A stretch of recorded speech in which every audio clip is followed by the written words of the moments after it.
and augmenting their skills through superior training. Belcourt's financial stability, high insurance coverage, and commitment to quality service make them a valuable partner. You can count on Belcourt Building Services to protect and enhance your facility.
Hello again and welcome to For Crying Out Loud. I'm your host Cheryl Frampton. We're here live on Blab TV, Channel 21.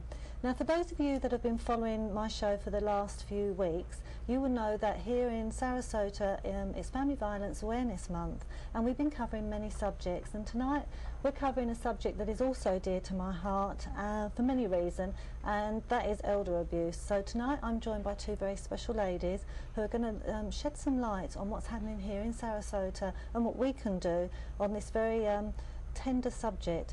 Kathy, thank you for joining me. Nice to see you. Paula, Kathy, you're from the Senior Friendship Centre here in Sarasota, so could you just sort of explain a little bit before we get to Paula about what your role is and what we're doing here?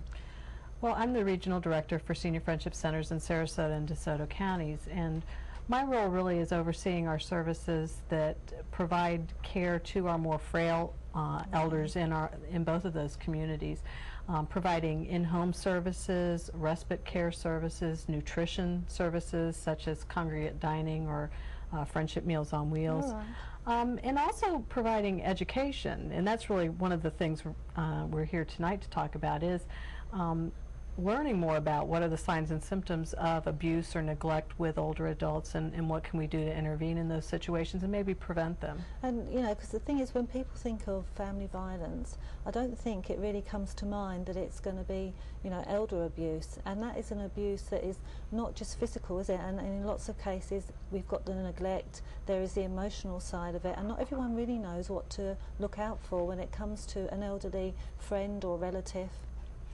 That's true.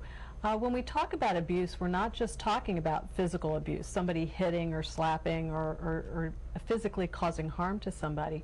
Abuse can also be emotional abuse. It can be threatening somebody, saying, you know, if you don't do what I want you to do, I'm going to put you in a nursing home, which is many cases somebody's worst fear.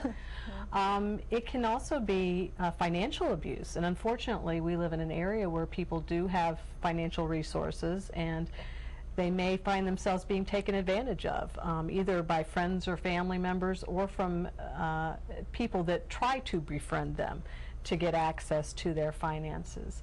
The other thing that we actually see very commonly is neglect, and we see this frequently in situations in which the person who's providing care for a relative who may be becoming more disabled, either physically disabled or maybe mentally disabled because of something like Alzheimer's disease, maybe they just don't know what is the best way to take care of that individual, and so they may not be providing the best care for that person.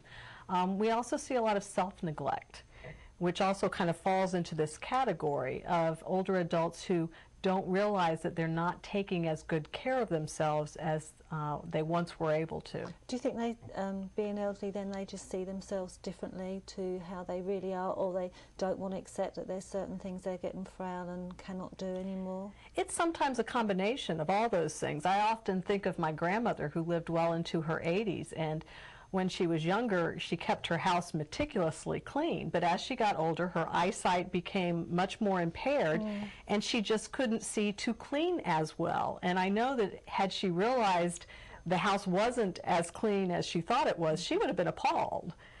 So sometimes it's not realizing because of the physical challenges. Other times it is exactly what you said, maybe just trying to deny that these problems are going on, and maybe they'll just go away.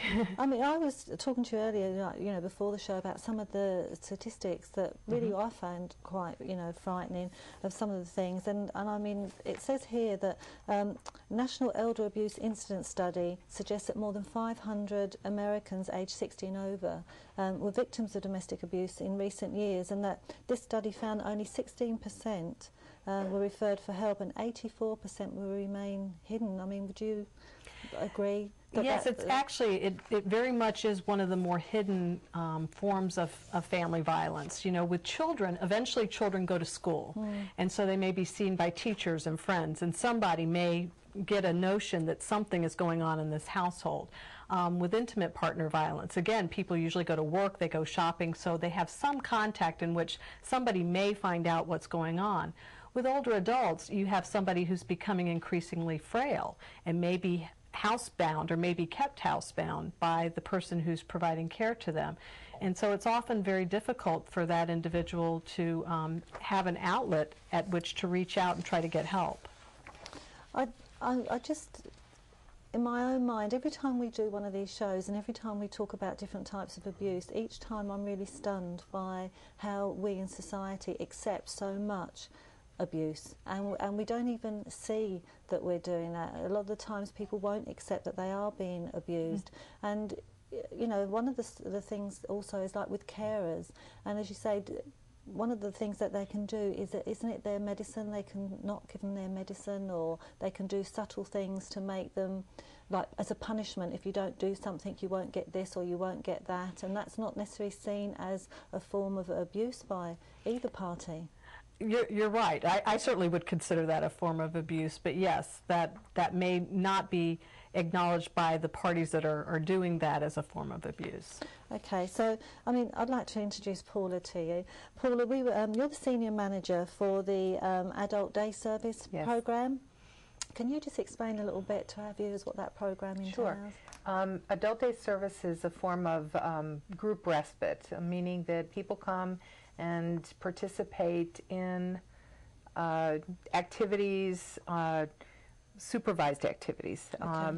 Individuals that have some form of diagnosis. It could be that they're physically frail, or they have dementia or Alzheimer's or Parkinson's. So individuals that need some supervision and structure, and also to come and enjoy themselves. I mean, its purpose is to give not only the participant an opportunity to get out and to do normal things, have fun, enjoy themselves, engage in activities with their peer group, and also the benefit is for the caregiver. It gives them an opportunity for time to do whatever they may need to do. And is that on a daily thing, or is that like, can they come in and stay for a while, or, you know, to like for a couple of days or a week? Is right. That, I mean? Actually, the program that I coordinate is a day program. All right. So it's a day service, and we operate Monday through Friday, and 7:30 to 5. So we work with individuals. You know, we have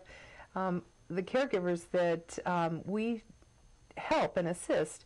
Some individuals are children, adult children, and they need to go to work. I have a couple of spouses that are still working. But a lot of times it has to do with just giving people an opportunity to have time apart from one another. And that's definitely something that helps relieve stress and is a preventative measure. So that's okay, well, we have to take a commercial break. When we come back, we'll chat a little bit more about that. I'll see you